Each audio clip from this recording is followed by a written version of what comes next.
नमस्कार प्रणाम। हम राहुल कुमार सवेरा चैनल के माध्यम से एक बहुत ही सुंदर और रोचक कहानी लेकर आइल बनी जौन गौतम बुद्ध के बारे में बा। और ई भोजपुरी में हमार वीडियो बनावे के एक गो मकसद बा कि हम भोजपुरी समाज और भोजपुरी भाषा के उत्थान करी। अगर रउआ ई भोजपुरी समाज और भोजपुरी भाषा के उत्थान करे के चाहता नहीं तो हमारा चैनल के लाइक सब्सक्राइब और बेल आइकन दबाई और कमेंट में जय बिहार जय भोजपुरी जरूर लिखी ताकि हमारा मोटिवेशन और रउआ लोग के नोटिफिकेशन मिलत रहे और हम ऐसा वीडियो बनावत रहे। तो आई देर न करते हुए हम कहानी के तरफ चलते जौन आधुनिक और इतिहास से जुड़ल बा।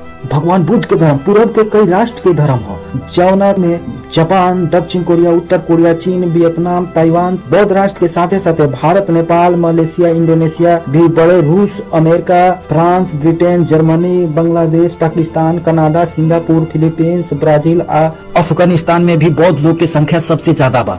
हालांकि अफगानिस्तान, बांग्लादेश, पाकिस्तान में बौद्ध धर्म पर भइल अत्याचार के चलते वहाँ जनसंख्या कम हो गई बा। तो चलिए जानल जाओ धर्म के बारे में और धर्म के प्रचार करे वाला के बारे में। गौतम बुद्ध के जन्म 483 से 563 ईस्वी के बीच नेपाल के लुम्बिनी शाख के गणराज्य के तत्कालीन राजधानी कपिलवस्तु के लगे भइल रहे। लुम्बिनी जंगल में नेपाल के तराई क्षेत्र में कपिलवस्तु और देवताह के बीच नौतन स्टेशन से 8 मील पश्चिम में रुक्मीदेही नामक जगह के लोग रहे। कपिलवस्तु के रानी महामाया के नैया के जात समय में रास्ता में एक जंगल में प्रसव पीड़ा भइल और वहाँ एगो बच्चा के जन्म दिली जौना बच्चा के नाम सिद्धार्थ रखल गई। गौतम गोत्र में जन्म लेला के चलते उनका के गौतम भी कहल जात रहे। शाक लोग के राजा सुधोधन उनकर पिता रहे। पारंपरिक कथा के अनुसार सिद्धार्थ के माई कोली वंश के रही। सिद्धार्थ के जन्म के 7 दिन बाद उनकर माता माया देवी के निधन हो। सिद्धार्थ के लालन पालन उनकर माई के चाची और सुधोधन के दूसरी रानी महाप्रजापति गौतमी कैले रही। शिशु के नाम सिद्धार्थ रखल गई जौना के मतलब होला जे सिद्धि हासिल करेला पैदा भइल होके। जन्म समारोह के दौरान ऋषि दृष्टा असीमा अपना पहाड़ी निवास से घोषणा कैले कि बच्चा या तो महान सम्राट बन जाये या महान पवित्र मार्गदर्शक बन जाये। सिद्धार्थ बचपन से ही दयालु और गंभीर स्वभाव के रहे। बड़ा भाई के बाद भी उनका रवैया में कोनो बदलाव न आये। तब पिता उनका ब्याह यशोधरा नाम के एगो सुंदर लड़की से करा दिए। यशोधरा के एगो बेटा जन्म भइल जौना के नाम राहुल रहे। बाकी सिद्धार्थ के मन घर में खुश न रहे। सिद्धार्थ एक दिन दौरा पर निकल गए। रास्ता में एगो बीमार बूढ़ा और मुर्दा के देख ले जौना से जिंदगी के सच्चाई के पता चल गए।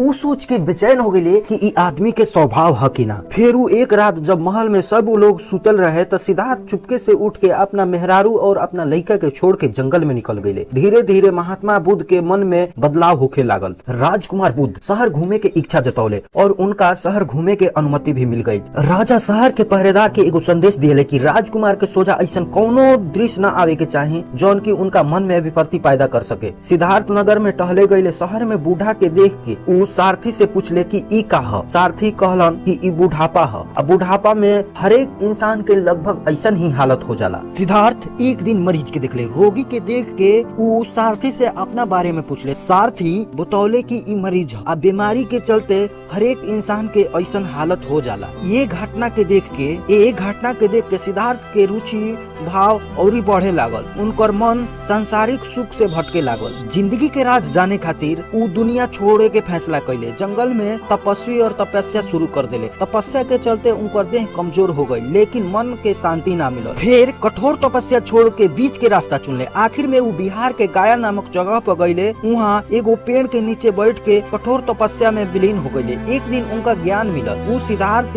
बुद्ध बन गए। जौना पेड़ के नीचे गौतम बुद्ध के विद्या के प्राप्ति भइल वो पेड़ के भाग उजागर हो गई और ओकर नाम बोधि पेड़ के नाम से मशहूर हो गई। मानवता के उद्धार में रास्ता खोजे खातिर ऊ खुद राजसूय के त्याग कैले रहे और ऊ कई प्रकार के शारीरिक यातना के शिकार भइल रहे। गहरा चिंता और कठोर ध्यान के बाद ही गाया में बोधि पेड़ के नीचे तत्व ज्ञान के प्राप्ति भइल रहे। ऊ पहले 5 गो चेला के दीक्षा देले रहे। ओकरा बाद कई गो गौरवशाली राजा भी उनके अनुयायी बन गए। भारत से बाहर भी उनकर धर्म तेजी से फैले लागल। आज भी बौद्ध धर्म के चीन, जापान आदि कई गो प्रमुख देश धर्म मानेला। महात्मा बुद्ध के सोच और विचार एक बार ए पर गहन नजर जरूर दें काहे कि ई जिंदगी के सबसे अहम पॉइंट बा। प्रथम उनकर सोच रहे बीतल समय कबो वापस ना आवेला। हमनी के अक्सर सोची ने जा कि आज कुछ काम अधूरा रह गइल बा तो कल पूरा हो जाये। हालांकि जौन समय बीत चुकल बा तो वापस कबो ना आई। दूसरा उनकर सोच रहे जैसे मोमबत्ती बिना आग के खुद के ना जला पावे वैसे ही इंसान बिना आध्यात्मिक जीवन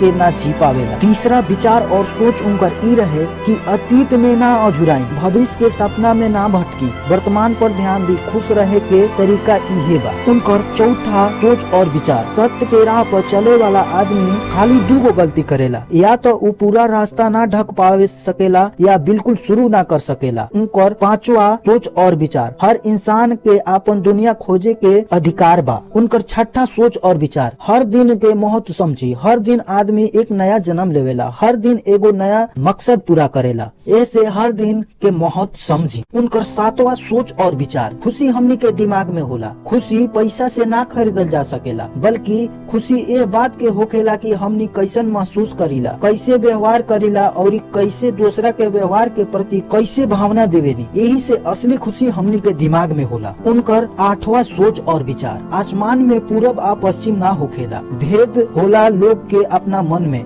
भेद पैदा करेला और फिर ओकरे के सही मानेला। गौतम बुद्ध के 9वां और आखिरी सोच विचार, हमनी के उहे सोचिला जा जौन दिमाग में चलेला और उहे बनीला जा जौन दिमाग में होला। यही से हमने कभी भी सकारात्मक सोची और खुद से खुश रहे। ये छोटा सा प्रयास रहुआ लोग के अच्छा लागल हुई तो हमारा चैनल के लाइक, सब्सक्राइब और बेल आइकन दबाएं, ताकि हमार एनर्जी ऐसा वीडियो बनावे ला बनल रहे। और कमेंट बॉक्स में जय बिहार जय भोजपुरी लिखी और भोजपुरिया होके के दम दिखा दी, काहे कि कोई बड़ कलाकार कहले बा, सागर बीचे स्वर्ग से सुंदर आपन समाज बा, जहाँ भी देखा उहाँ भोजपुरियन के राज।